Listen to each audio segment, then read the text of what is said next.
여러분, 페이버라는 하나님의 특별한 선물, 참이생은 승리의 지름길이다 라고 하는 심장을 다른 사람에게 먼저 주었던 하형록이라는 세계적인 건축 설계 회사의 회장, 티마스 회장을 잠시 소개해 드리도록 하겠습니다. 이 티마스라는 그 회장은 필라델피아 그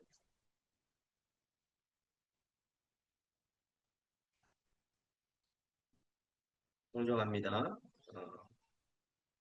티마스 회장은 하나님께서 특별히 부르심을 받아서 하나님의 은혜 가운데 지금은 목회자로서, 강연자로서, 저술가로서 활동을 하고 있습니다.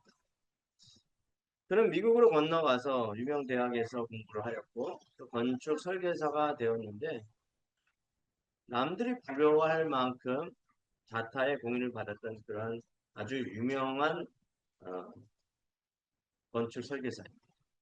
근데 문득 그에게 어려운 일이 닥치게 되죠. 잘 나갈 것만 같은 그에게 30대 초중반에 심장에 문제가 생깁니다.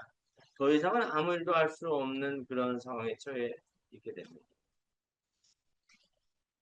그런데 그가 병원에 입원해서 그 심장을 구하기까지 한 6개월 정도의 시간을 보냈다고 합니다. 마침 그에게 딱 맞는 심장이 나타났어요. 근데 옆 병실에 이틀밖에 살지 못한다는, 심장을 구하지 못하면 이틀밖에 살지 못한다는 그 여인이 병실에 함께 투병하고 있었습니다. 그 이야기를 듣자 하나님의 뜻이라고 생각하고 가장 자기한테 잘 맞는 그 심장을 그녀에게 이식하도록 헌신을 했습니다. 이 페이버라는 것은 그냥 은혜가 아닙니다. 나의 헌신으로 인해서 이어지는 축복을 말합니다. 하나님께서 주신 은혜로 내가 사역을 감당하기도 하지만 먼저 내가 희생함으로 인해서 발생되어지는 축복에 대한 이야기예요. 또 한 가지 놀라운 사실은 그녀에게 심장을 드리고 난 다음에 자기가 심장을 이식받았습니다. 얼마 되지 않아 또 자기한테 맞는 심장을 이식받았는데 그 심장을 이식받은 다음에 6년밖에 더 못 산다는 사실을 그는 몰랐어요. 가족들이 숨겼죠. 그 심장 두 번째 받은 그 심장이 알코올 중독자의 심장이었던 것이죠. 자기가 희생했던 그 심장이 좋은 심장이었었는데 알코올 중독자의 심장을 40대 중반에 그 문제가 있는 심장을 기부받은 거예요. 근데 미국에서는 그 심장을 기부받는 일을 일생에 두 번밖에 주어지지 않는다는 거죠. 생각해 보십시오. 이 세상에 한 번 심장을 기부받아서 심장을 받는 것도 힘들다는 거죠. 열에 5명은 다 죽어나간다는 그런 심장병. 근데 첫 번째 자기가 기부하고 받은 심장이 문제가 있는 심장이었다는 거죠. 근데 가족들이 그거를 어? 이야기하지 않고 심장을 받은 거예요. 왜냐면 급하게 구할 수 없으니까 급하게 받은 거죠. 그리고 6년 뒤에 심장에 문제가 생겨서 다시 병원에 가서 진찰을 받으면서 다른 심장을 근데 그 심장이 20대 여성의 심장을 기부를 받습니다. 그리고 그 심장을 기부받고 심장을 기부받아도 얼마 못 사는 거예요. 10년 정도? 그 정도밖에 못 사는 그런 인생이었었는데 하나님께서 그 주신 은혜로 그 회사도 잘 경영하고 회사 가운데 그 회사를 경영하는 목표가 돈이 아니었습니다. 사람 중심이었습니다. 그리고 사람들을 더욱더 하나님 앞에 영화롭게 하는 그런 일들을 했습니다. 그리고 결국은 목회자로 부름을 받아서 목회자, 강연자, 저술가로 일하고 있습니다. 결국 그 과정이 하나님의 부르심, 그 부르심에 응답하고 순종하면서 하나님 앞에 나갔다는 거죠. 그는 어릴 때 한센병 환자들하고 같이 지냈습니다. 아버지가 목회자였기 때문에 본인도 어쩔 수 없이 한센병 환자와 함께 부산에서 한 자그마한 동네에서 같이 그 자녀도 목회를 했는데 어느 날은 이런 일이 있었다고 합니다. 자기하고 그 한센병 환자가 친구인데 그 한센병 환자의 얼굴이 항상 평안하고 밝더라는 거예요. 이해를 할 수 없는 거예요. 어떻게 그 손가락이 문드러져 가고 그 병으로 인해 죽어가고 있는데 그 마음이 평안할 수 있을까? 죽음 앞에서 사람들이 두려워하잖아요. 근데 그가 이렇게 얘기하는 그 친구가 어린 나이에 내가 하나님 앞에 복종하는 법을 배웠습니다. 하나님 앞에 복종하는 것을 일찍이 배워서 하나님 앞에 빨리 복종하니까 내가 마음이 평안해지더라 라고 이야기하는 거예요. 바울이 하나님 앞에 나를 쳐서 복종했던 것처럼 날마다 내가 죽노라. 그런 복종이 이 아이에게는 평안이 찾아온 것 같다는 거죠. 나의 힘으로 나의 노력으로 살아가는 것이 아니라 하나님의 은혜로 살아가는 거죠. 하나님의 은혜로. 여러분, 주님께서 여러분들에게 나타나셔서 음성을 들려주시고 나와 함께 가자라고 하면 네, 내가 여기 있습니다. 주님과 함께 그 길을 걸어가겠습니다. 라는 믿음의 고백을 할 수 있을까요? 여러분들, 신약 성경에 많이 나오는 그 제자들은 예수님을 만나고 자기 하는 모든 일을 내려놓고 주님을 따랐습니다. 그리고 결국은 십자가의 형틀에 또 다양한 방법으로 순교했습니다. 왜 그랬을까요? 왜? 그들이 왜 거룩한 그 길을 선택했을까요? 왜 화영용 목사님은 왜 남들이 가지 않는 이 길을 선택했을까요? 물론 하나님의 강권적인 역사도 있었기 때문에 지금도 희생하고 지금도 사랑하는 일에 전념하고 있습니다. 여러분 누구를 만나느냐에 따라서 인생이 달라집니다. 변합니다. 훌륭한 수성을 만나게 되면 인생의 방향이 바뀌어요. 그리고 좋은 친구를 만나게 되면 삶이 풍성해집니다. 그렇지 않습니까? 그러나 그 어떤 만남보다도 가장 중요한 것, 사람을 변화시키는 것, 근본적으로 사람을 바뀌게 하는 것은 하나님을 만나는 경험이라는 것이죠. 오늘 본문 이사야 6장은 선지자의 이야기 아니라 하나님께서 사람을 어떻게 부르시고 사용하시는지에 대한 말씀입니다. 본문의 배경은 우시아 왕이 죽던 해였습니다. 우시아 왕은 나라를 잘 통치하는 왕이었었어요. 왕이 죽자 오랫동안 형통했던 그 안정을 누렸던 것들이 이제 죽음을 통해서 백성들이 불안해하기 시작합니다. 하지만 세상의 왕이 죽었지만 하나님은 여전히 우리를 돌보시고 계신다는 것이에요. 여전히 이스라엘 백성을 돌보시고 계시는 분, 오직 하나님인 줄 믿으시기 바랍니다. 세상이 아무리 흔들리고 변화되어지고 전쟁이 올지라도 우리 하나님은 변하지 않습니다. 우리 하나님은 반석 같은 하나님이십니다. 할렐루야. 아멘. 그러면 오늘 말씀을 통해서 하나님의 이사야를 어떻게 부르고 우리를 어떻게 부르시고 어떻게 사용하시는지 함께 은혜를 나누었으면 좋겠습니다. 첫 번째 따라해 보시기 바랍니다. 우리는 거룩한 하나님을 만나야 합니다. 네, 하나님을 만나시기 바랍니다. 하나님은 거룩하십니다. 물론 여러분들 하나님을 만나셨겠죠. 예수 그리스도를 주님으로 시인하시고 믿음의 고백을 하신 여러분들이시기에 분명 하나님을 만나셨을 거라고 믿습니다. 그렇지만 그럼에도 불구하고 우리는 날마다 우리를 변화시키시는 거룩성을 가지신 그 하나님을 만나야 합니다. 여러분 어두운 방바닥에서 누워있다 보면 아침 햇살이 창문을 비치고 그리고 공기 중에 떠다니는 먼지를 보게 될 것입니다. 어두웠을 때는 그 먼지, 그 지저분한 것들이 보이지 않았을 거예요. 하지만 그 빛이 창가에 비치니 그 먼지가 보이기 시작합니다. 하나님의 거룩하심도 그렇습니다. 우리는 자신이 괜찮은 사람이라고 생각합니다. 그러나 하나님이 그 거룩한 빛을 우리에게 투과하면 우리 안에 교만도 보이고 그리고 미움도 보이고 욕심도 보이고 시기와 질투도 보이는 것이에요. 그래서 이사야는 하나님을 본 순간 내가 화로다. 나는 망하였도다. 우리 아이들 망했다라고 하죠. 그죠? 망했다.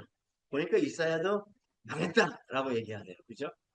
자, 그런데 여기에서 망했다라는 것은 망하게 되었다라고 외치는 것은 나의 죄를 추가하시는 하나님을 보았다는 것이죠. 그래서 내가 하나님 앞에서 낱낱이 부서지고 나는 죄의 덩어리구나라는 믿음의 고백을 하는 것입니다. 여러분, 하나님 앞에서 나는 죄인이로구나라는 믿음의 고백을 하시기 바랍니다. 나는 죄인이네요. 아무리 거룩하려고 하더라도 나는 죄인입니다. 하나님 앞에서는 보잘것없고 피조물인 것이에요. 그죠? 오늘 하영록 회장이 그것을 깨달았다는 것이에요. 삶에서 이 심장이 없으면 나는 아무것도 할 수 없는 그런 존재라는 것을 깨닫고 그리고 하나님을 다시금 만나고 그리고 하나님의 사역을 위해서 전심전력하며 바울과 같이 사는 그런 사람입니다. 그리고 이사야는 성전에서 하나님을 봅니다. 오늘 본문을 보시면 이렇게 기록되어 있습니다. 옷자락이 성전에 가득하더라. 이 스랍이라고 나오죠. 이전에 스랍. 스랍들은 천사예요. 천사들이 쉬지 않고 외칩니다. 뭐라고 외쳐요? 거룩하다. 3절에 거룩하다. 거룩하다. 누가 거룩합니까? 만군의 여호와가. 만군의 여호와의 그의 영광이 온 땅에 충만하도다.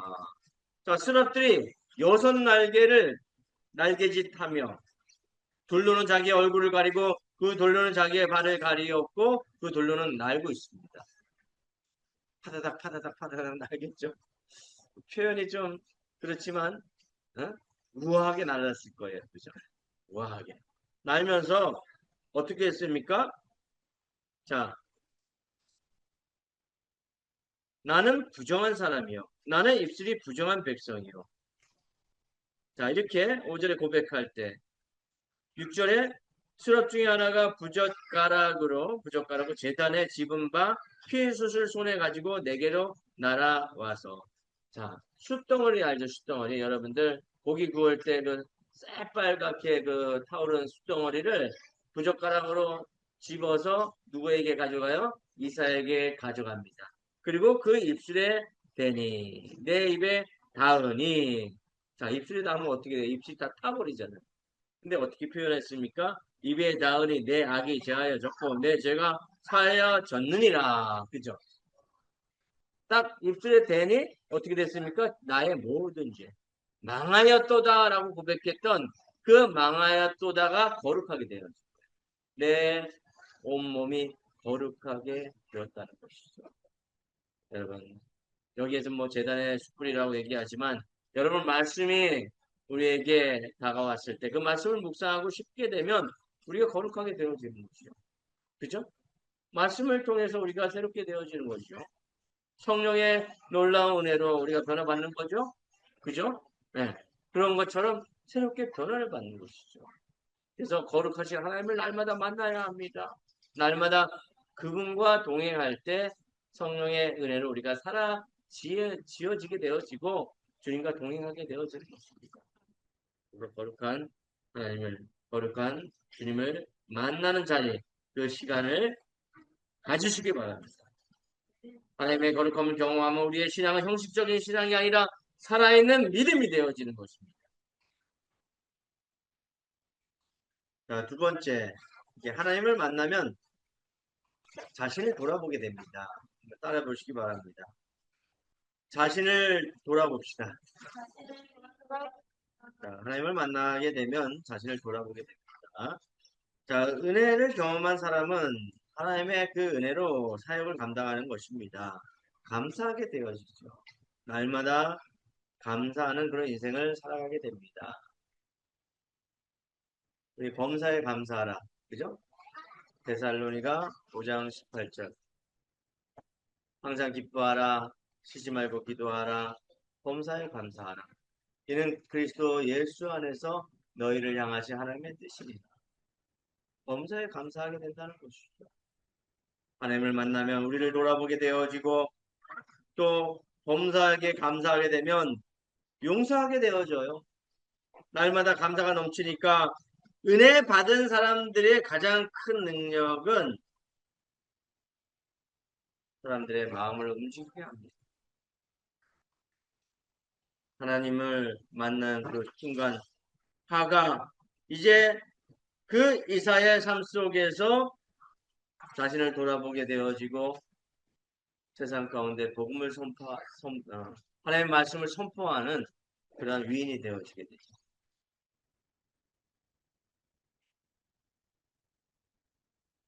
하나님은 회개하는 사람을 책망하지 않으십니다. 용서하시고 새롭게 변화시켜 주십니다. 여러분 혹시 하나님 앞에 아직도 숨기고 있는 죄가 있습니까?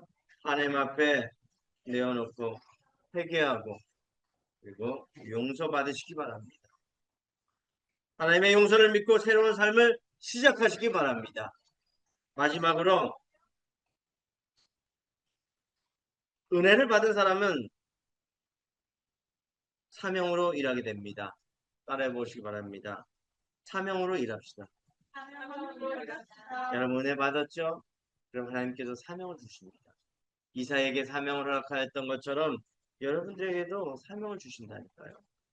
19세기의 유명한 영국의 선교사 데이비드 리빙스턴, 아프리카의 선교에 일생을 바쳤던 바로 리빙스턴. 그는 이렇게 말합니다. 내가 하나님께 드린 것은 희생이 아니라 특권이다. 특권이다. 희생할 수 있는 것은 특권이라는 것이죠. 많은 사람들이 흘러가는 그 시간 속에서 나만을 위해서, 나의 유익만을 위해서 그렇게 많이 살아갑니다. 많은 재물을 모으고 그 재물을 허랑방탕하게 쓰고 그렇게 인생을 허비하는 사람들이 많이 있습니다. 근데 일찍의 리빙스톤은 아프리카의 선교를 품었습니다. 하나님 앞에 사명을 받았다는 것이죠. 사명을 받는 것이 기쁨이에요. 여러분들은 하나님께서 일생 동안 어떤 사명을 맡기셨습니까? 시간을 그냥 허비하면서 일생을 사시겠습니까? 물질만을 쫓아가면서 살아가시겠습니까? 그 사명이 어릴 때부터 주어져서 평생 일평생 하나님을 향한 열정과 은혜로 살아가는 그런 특권으로 바뀌시길 바랍니다. 사람들은 그가 많은 것을 포기했다고 말합니다. 그러나 그는 하나님을 만난 이후에 그것을 희생이라고 얘기하지 않습니다. 하나님을 만난 사람에게 순종은 손해가 아니라 영광입니다. 그래서 이사야 선지자는 계산하지 않고 어디로 보낼지, 얼마나 힘들지, 얼마나 오래 걸릴지 묻지도 않고 따지지도 않았습니다. 단 한마디만 했다는 것이죠. 내가 여기 있사오니 나를 보내소서. 여러분들의 고백이 이런 고백이 되길 원합니다. 절대 하나님께서 주님 앞에서 여러분들의 헌신이 헛되지 않습니다. 다시금 주님 만났을 때 하나님께서 다 기억하신다고 보시죠. 그것이 특권으로 바뀐다는 것을 기억하시기 바랍니다. 기도합니다.